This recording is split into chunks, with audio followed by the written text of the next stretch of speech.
If you've ever driven through an Amish town, you know the feeling. The road gets quieter, the pace slows down, and for a moment, it feels like you've stepped into a different time. Most of us only see the Amish from a distance, at a roadside stand, in a buggy passing by, or maybe in a small store, and because their communities are so private, there are a lot of things we simply don't know about them. One question people ask, but rarely out loud, is how the Amish treat black visitors. Do they react any differently? Are they welcoming? Are there awkward moments? Since the Amish don't really share their opinions online or in the media, a lot of these answers come from small stories, personal visits, and the little we know from researchers who've spent time with them. In this video, we're not here to judge anyone or assume the worst. We're here to understand, to look at who the Amish are, how they usually interact with anyone from the outside world, and what we can learn from the experiences black visitors have shared over the years. Some of these moments are kind, some are confusing, some simply reflect how closed-off Amish life naturally is. To understand how the Amish treat any visitor, you first have to know who they are and why their world looks so different from ours. The Amish come from a Christian tradition that grew out of Europe a few centuries ago. When they moved to North America, they settled into quiet farming communities and held on to a way of life that avoids modern distractions. They believe that a simple life keeps them closer to their values, their families, and their faith. Most Amish groups don't use electricity the way we do. They dress in plain clothing, and they rely on each other instead of outside systems. Their towns often feel peaceful and slow, almost like time hasn't touched them. But it's not just about technology. Their whole culture is built around community rules, shared responsibility, and staying separate from the fast-moving world outside. It's also important to know that the Amish are not one big group. They are made up of many small communities, and each one follows its own rules. Some are more strict, some are a little more open, and because of this, the way one Amish town behaves can be very different from another. This is why no single story can fully represent all Amish communities. They are private, independent, and each one has its own rhythm and personality. Before we talk specifically about black visitors, it helps to understand how the Amish usually deal with anyone who isn't part of their community. The Amish refer to non-Amish people as English, and that includes everyone, no matter their background. When an outsider enters an Amish area, the interaction is usually polite but reserved. The Amish don't push conversations, they don't ask personal questions, and they don't act overly friendly to strangers. It's not coldness, it's simply how their culture works. Most of the time, the Amish interact with outsiders through business. They sell homemade furniture, fresh produce, baked goods, quilts, and other handmade items. In these moments, they are generally respectful, calm, and willing to help. But their boundaries are clear. They avoid unnecessary attention. They prefer quiet communication, and they don't like when visitors ignore the rules, like taking photos of them without permission. Deep friendships with outsiders are rare. Not impossible, but definitely uncommon. Their entire lifestyle is set up to protect their community from outside influence, so close relationships with non-Amish people often don't grow beyond friendly conversations and simple interactions. This doesn't mean they are unfriendly. It just means they are cautious and very used to living among their own people. Understanding this helps set the stage for everything else. Because if the Amish already keep a certain distance from all outsiders, it becomes easier to see why experiences may vary when a black visitor walks into their world. When it comes to race, the Amish world looks very different from most parts of modern society. Their communities are almost entirely made up of families with European ancestry, mainly Swiss and German. This isn't because they have rules against diversity. It's mostly a result of how isolated their lifestyle has always been. They marry within their community, they rarely move far from where they grew up, and they don't actively recruit people from the outside. So over the generations, their towns have remained very small and very uniform. This means that seeing a black visitor or any visitor who looks noticeably different from the community can be a new experience for many Amish individuals. Not because of hostility, but simply because of unfamiliarity.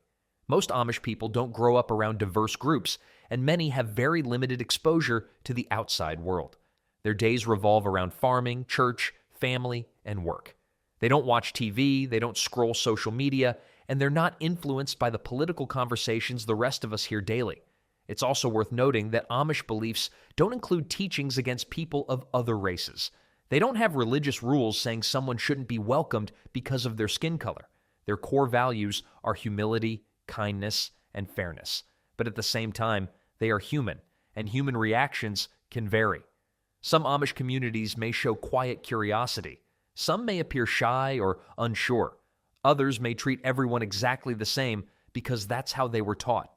The main point is this: the lack of diversity in Amish towns isn't the result of active exclusion. It's the result of a community that has lived within its own small circle for hundreds of years.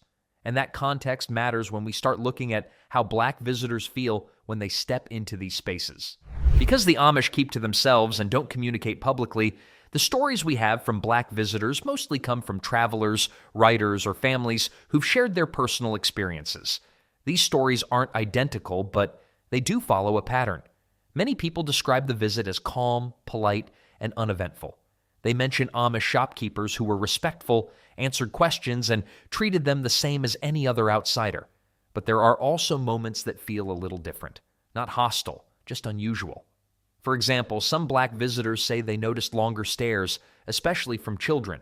Not in a rude way, but in a curious, "you look different from what we usually see here" way. For many Amish kids, a Black visitor might be the first person with darker skin they've ever seen in real life, simply because their world is small and sheltered. There are also stories where the experience felt more reserved. A few visitors mention a sense of distance, like the Amish weren't sure how to interact or didn't know what to say. This isn't uncommon even for white visitors, because the Amish naturally keep emotional space from anyone who isn't part of their community. But for Black travelers, this distance can sometimes feel more noticeable, especially when they're already wondering how they'll be received. At the same time, there are instances where Black visitors were welcomed warmly, invited to look around farms, and treated with simple kindness.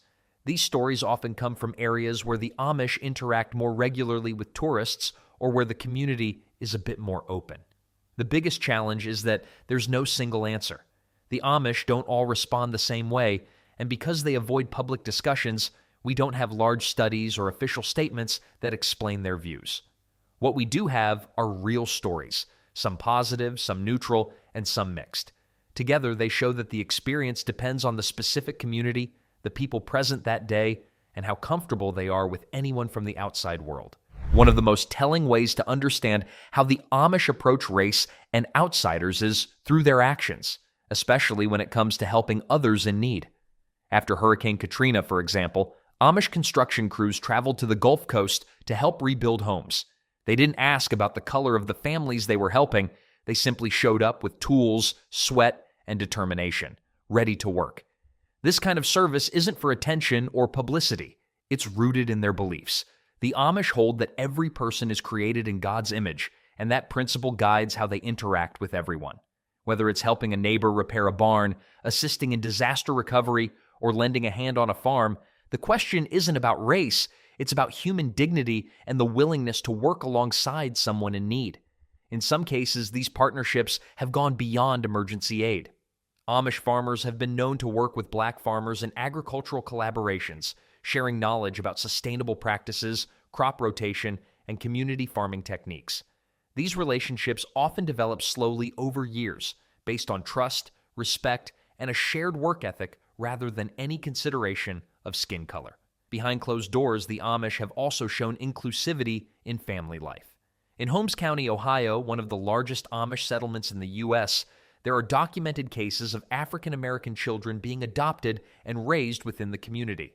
For example, an unmarried Amish woman adopted a Black child who was fully accepted by her neighbors. In another instance, the sister of an Amish bishop and her husband adopted 4 biracial children simply because they wanted to give them love and care. Foster programs have also played a role. Across Pennsylvania, Amish and Mennonite families have been part of long-standing initiatives that provide homes for children of incarcerated mothers. Some of these children are African American, and in many cases, temporary placements become permanent adoptions. These stories show that while the Amish may seem insular from the outside, their principles, service, respect, and love, can override social or racial barriers. When someone demonstrates commitment, compassion, or a willingness to work within their way of life, the Amish often respond in ways that might surprise outsiders,